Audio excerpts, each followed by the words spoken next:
औलाद नरीना के लिए या अजीज़ों का ख़ास वजीफ़ा। ये छोटा और आसान अमल आपने सिर्फ एक दिन करना है और यकीन करें लाखों लोगों के आजमाए हुए इस अमल से इंशाअल्लाह अगले 6 दिन के अंदर आपको औलाद की खुशखबरी मिल जाएगी। आप लाखों रुपए औलाद के इलाज पर लगा देते हैं लेकिन कोई फ़ायदा नहीं होता। इसलिए आज अल्लाह ताला के सिर्फ इस एक नाम को लेने में बिल्कुल भी सुस्ती ना कीजिएगा। क्या आप भी उन लोगों में से हैं जो महफिलों में तो मुस्कुराते हैं लेकिन जब रात की तन्हाई में अपने खाली आंगन को देखते हैं तो दिल भर आता है। वो माएँ जो दूसरों के बच्चों को प्यार करते हुए अंदर ही अंदर एक ठेस महसूस करती है, और वो बाप जो ज़माने के थानों से तक चुके हैं। आज की ये वीडियो आपके लिए है। कभी सोचा है कि हज़रत ज़िक्रिया अलैहिस्सलाम की हालत क्या होगी? सर के बाल सफ़ेद हो चुके थे, हड्डियाँ कमज़ोर थीं और बीवी बांझ थी। बज़ाहिर कोई रास्ता ना था लेकिन उन्होंने अपने रब को पुकारना नहीं छोड़ा। जब अल्लाह ने उन्हें बुढ़ापे में यहिया जैसे बेटा अता किया तो वो आपको क्यों नहीं दे सकता? बे औलादी कोई गुनाह या सज़ा नहीं, ये मेरे रब का इम्तिहान है और वो अपने प्यारों को ही आजमाता है। अल्लाह का नाम या अजीज़ो, वो ज़ात जो सब पर गालिब है, जिसके सामने कोई दीवार खड़ी नहीं रह सकती। जब आप उसे इस नाम से पुकारते हैं तो आप उसकी ताकत को पुकार रहे होते, जो नामुमकिन को मुमकिन बना देती है। वो इज्जत देने वाला है और वही आपको औलाद की नेमत देकर मुआशरे में सरखुरू करेगा।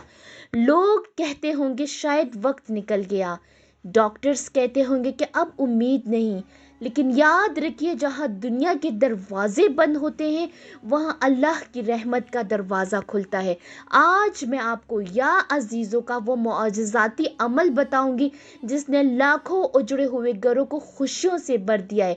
बस एक दिन का ये अमल आपके 6 साल की या 20 साल की ना उम्मीदों को खुशखबरी में बदल सकता है। आगे बढ़ने से पहले एक बात जहन नशीन कर ले, औलाद सिर्फ एक नेमत नहीं बल्कि अल्लाह की अता है।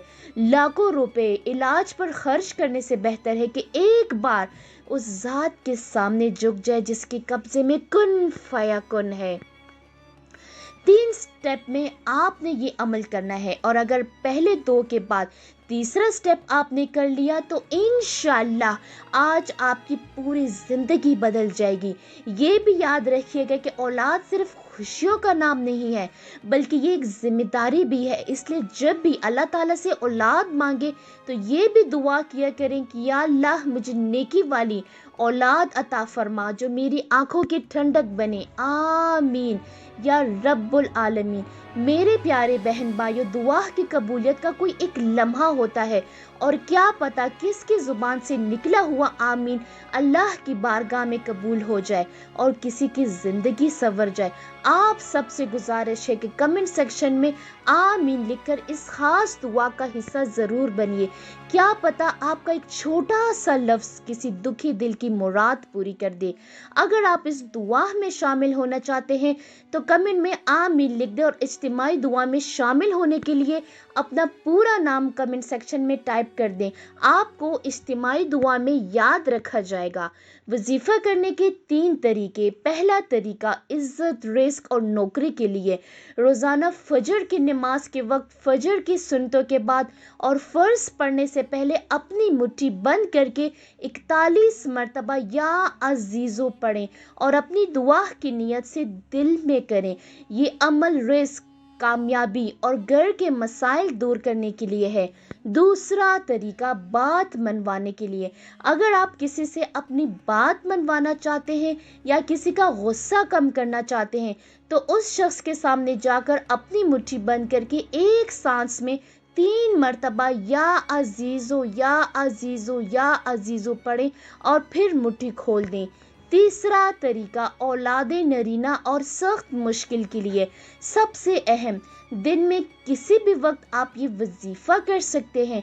کرنا یہ ہے کہ آپ نے اپنی مٹھی بند کر کے 313 مرتبہ یا عزیزو پڑھنا ہے اور پھر آخر میں اولاد کے لیے دعا کرنی ہے۔ یہ عمل صرف ایک دن کرنا ہے۔ عورت خود بھی پڑھ سکتی ہے یا شوہر یا پھر دونوں میاں بیوی مل کر بھی پڑھ سکتے ہیں۔ اولاد کا ہونا یا نہ ہونا اللہ تعالیٰ کے ہاتھ میں ہے، لیکن یہ طریقے بزرگوں کے آزمائے ہوئے ہیں۔ اگر آپ بیٹے کی خواہش رکھتے ہیں تو یقین کریں یہ وظیفہ آپ کے لیے بہت معاون ثابت ہوگا۔